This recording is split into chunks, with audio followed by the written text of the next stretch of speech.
അച്ഛനും മകനും കൂടി പട്ടം പറപ്പിക്കുകയാണ്. കടൽ തീരത്താണ്. അപ്പൊ ഈ കുഞ്ഞും മകൻ പറയുകയാണ്, അച്ഛൻ എന്താണ് ഈ കാണിക്കുന്നത്? ഈ ചരടിൽ പിടിച്ച് താഴേക്ക് വലിക്കൽ അച്ഛ, അതിന് വിടച്ച, അത് പൊങ്ങട്ടെ അച്ഛ. മോനെ, അച്ഛൻ ചരടിൽ പിടിച്ച് വലിക്കുകയല്ല, ഈ ചരടിൽ പിടിച്ച് വലിക്കുന്നതോടെ ഈ പട്ടം ഉയരുകയാണ്. അല്ല, അച്ഛൻ ചരടിൽ പിടിച്ച് വലിക്കുകയാണ്. അച്ഛൻ വിടൂ.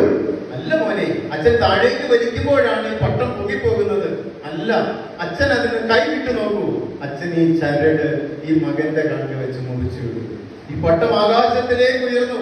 അവൻ കൈയടിച്ചു. കണ്ടില്ലേ, ഇപ്പൊ കണ്ടില്ലേ? പക്ഷെ കുറച്ചു കഴിഞ്ഞപ്പോ ഈ പട്ടത്തിന്റെ നിയന്ത്രണം വിട്ടു. പട്ടം ഇങ്ങനെ പൂപ്പ് കുത്തി കടലിലേക്ക് പോയി.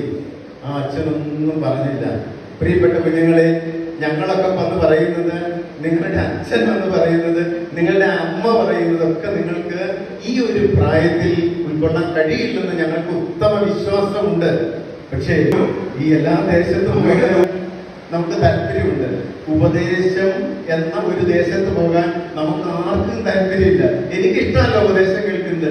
ഇരിക്കുന്ന അച്ഛനും ഇഷ്ടമല്ല, ഇവർക്ക് ആർക്കും ഇഷ്ടമല്ല. പക്ഷേ ഓർക്കുക, ചില സത്യങ്ങൾ നിങ്ങൾ അറിയണം.